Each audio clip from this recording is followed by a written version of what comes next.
រឿងភ្នំបៃតងសាច់រឿងបែប relax ស្រស់ស្រាយស្ដាប់ពេលគេងពេលព្រះអាទិត្យទើបរះឡើងពីចំណោតភ្នំខ្យល់ត្រជាក់ប៉ះស្លឹកឈើឲ្យរលាតដូចជាសូរសំឡេងភ្លេងស្ងប់សម្រាប់អ្នកដែលចង់សម្រាកពីភាពអស់កម្លាំងនៃជីវិតពីទីក្រុងប៉ុន្មានថ្ងៃនេះសុភាបោះចោលទូរស័ព្ទទុកឲ្យស្ងាត់លើតុហើយដើរឡើងភ្នំតែម្នាក់ឯងជើងរបស់នាងឡើងឆ្លងតាមផ្លូវតូចមានស្លឹកឈើធ្លឹះគ្របលើដីសំឡេងសត្វស្លាបច្រៀងហៅគ្នាដោយកំពុងស្វាគមន៍ភ្ញៀវថ្មីម្នាក់មកដល់អាកាសស្រស់បំប្រងប៉ះចិត្តធ្វើឲ្យសុភាដកដង្ហើមជ្រៅ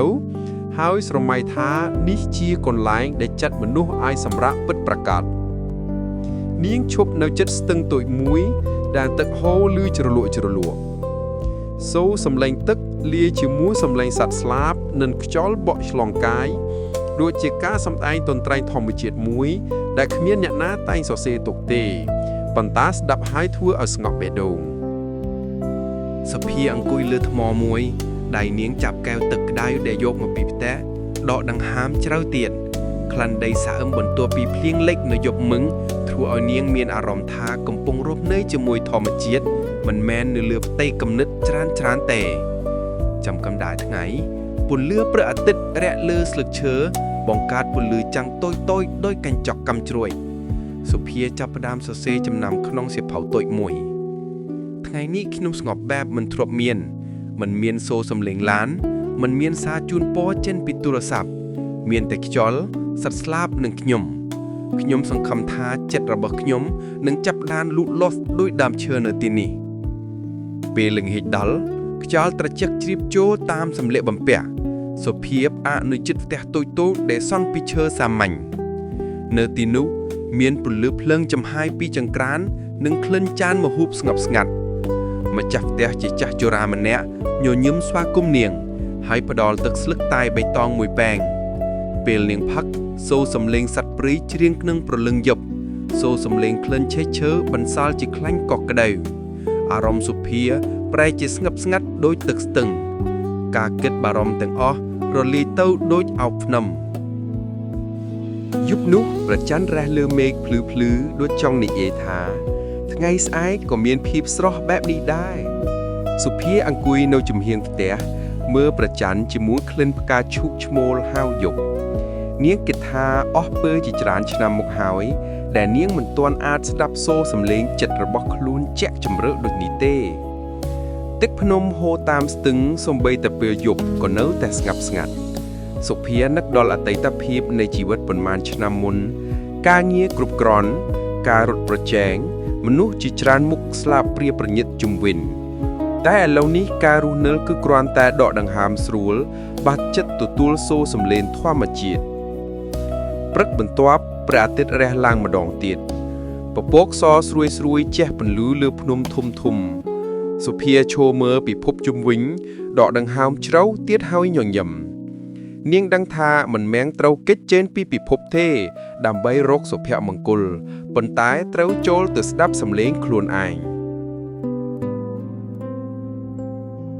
នាងចេញពីភ្នំដោយចិត្តស្រស់ស្រាយ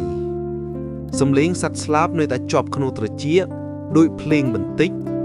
ដែលនឹងនៅជាមួយនាងជារៀងរហូតក្នុងសៀវភៅកំណត់ចំណាំមានពាក្យចុងក្រោយដែលនាងសរសេរសេចក្តីស្ងាត់មិនមែនជាការមិនមានសូរសំឡេងទេ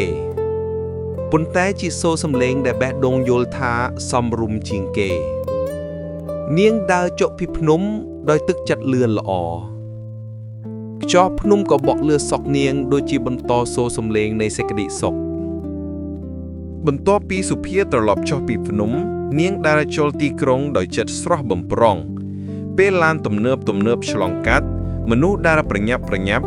សូរសំឡេងរំខានជាច្រើនជុំវិញប៉ុន្តែនាងនៅតែមានអារម្មណ៍ថាខ្យល់ភ្នំស្រស់មិនទាន់ចាក់ចេញពីខ្យល់ដកដង្ហើមនាងឡើយ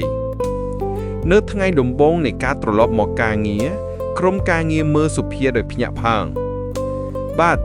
សុភាទើបតែចេញពីការសម្រាកមែនទេមើលទៅស្រស់ស្ងាត់ស្មើដោយស្ពាន់ថ្មីនាងមិត្តរួមការងារនិយាយជាស្រែក សុភាដាក់ញញឹមស្ងាត់ហើយនិយាយថាប្រហែលជាខ្យល់ភ្នំមានអំណាចជាងគេ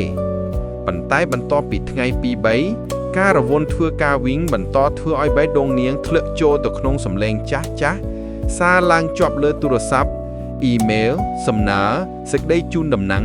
ទាំងអស់ជាផ្ទាំងសំឡេងច្រមុះច្រមោតមិនឲ្យនាងមានពេលស្ដាប់ចិត្តខ្លួនឯងទៀតយប់មួយសុភីអង្គុយនៅជិតបង្អួចផ្ទះពន្លឺប្រច័ណ្ឌលាយជាមួយសូរសំឡេងឡានឆ្លងកាត់ក្រៅផ្លូវនាងចាប់សៀវភៅកំណត់ចំណាំដែលបានសរសេរនៅភ្នំយកមកអានឡើងវិញពេលអានឃើញប្រយោគមួយខ្ញុំសង្ឃឹមថាចិត្តរបស់ខ្ញុំនឹងលូតលាស់ដោយដើមឈើនៅទីនេះសុភាដកដង្ហើមជ្រៅឆៅហើយសរសេរបន្ថែមពីក្រោមពាក្យនោះថាទោះនៅទីក្រុងក៏ខ្យល់ភ្នំនៅក្នុងចិត្តខ្ញុំត្រូវរៀនរកភាពស្ងប់នៅទីនេះផងដែរព្រឹកបន្ទាប់នាងចាប់ផ្ដើមថ្ងៃដោយរបៀបថ្មីមិនបើកទូរស័ព្ទភ្លាមទេមិនទទួលសារមុខងារច្រើនទេនាងចាប់ផ្ដើមជាមួយតែបៃតងមកបាំងហើយបើកសូរសំឡេងសត្វស្លាបដែលនាងថតពីភ្នំសូរសំឡេងនោះលាយជាមួយពន្លឺព្រះអាទិត្យចូលតាមបង្អួចបង្កើតអារម្មណ៍ស្រស់ដូចថ្ងៃនៅព្រៃនៅពេលចេញទៅធ្វើការសុភាមិនបញ្ញាប់ដាវដូចមុនទៀតទេនាងសង្កត់ចិត្តលើជំហានដាមើលមេឃស្ដាប់សូរសំឡេងខ្យល់បក់ចំផ្លៃទោះបីជាមានសំឡេងឡានក៏បាយនាងអាចយល់ថាមានសូរសំឡេងធម្មជាតិលេចនៅក្នុងនោះថ្ងៃសៅរ៍មួយនាងទៅដើរលេងនៅសួនសាធារណៈមានក្មេងៗលេងបាល់មានមនុស្សអង្គុយអានសៀវភៅសុភាចូលអង្គុយនៅក្រោមដើមឈើធំមួយដកដង្ហើមស្រួលហើយចាប់ផ្ដើមគូរផ្ទាំងរូបភាពជាមួយពណ៌ទឹក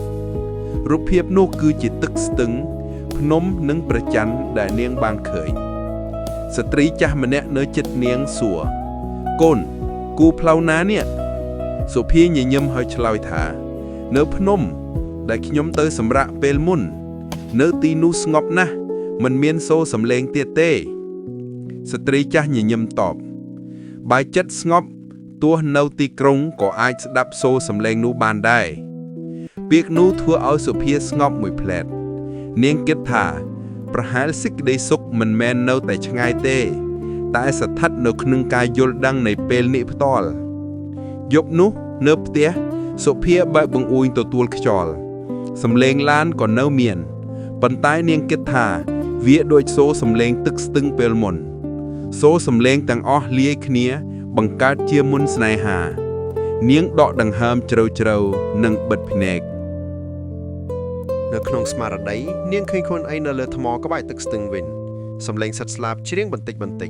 ខ្យល់ភ្នំកំពុងបក់តាមសក់បេះដូងនាងស្ងប់ស្ងាត់ដូចទឹកស្ទឹងហូរបន្តទៅសុភាបើកភ្នែកវិញក្នុងពេលបច្ចុប្បន្នហើយសរសេរបន្ថែមចំណាំចុងក្រោយខ្យល់ភ្នំមិននៅត្រឹមទីនោះទេវានៅក្នុងខ្យល់ដែលខ្ញុំដកដង្ហើមរាល់ថ្ងៃភាពស្ងប់ស្ងាត់គឺមិនមែនជាកន្លែងទេប៉ុន្តែជាអារម្មណ៍ដែលខ្ញុំអនុញ្ញាតឲ្យវាមកនៅក្នុងខ្លួនពេលអានបញ្ចប់នោះនាងញញឹមស្ងប់ស្ងាត់សួរសំឡេងទីក្រុងក៏មិនលំបាកស្ដាប់ទៀតឡើយវាប្រែជាសួរសំឡេងនៃជីវិតដែលចងចាំឲ្យនាងដឹងថាភ្នំស្រកបៃតងនោះមិនដែលបាត់ពីក្នុងចិត្តឡើយ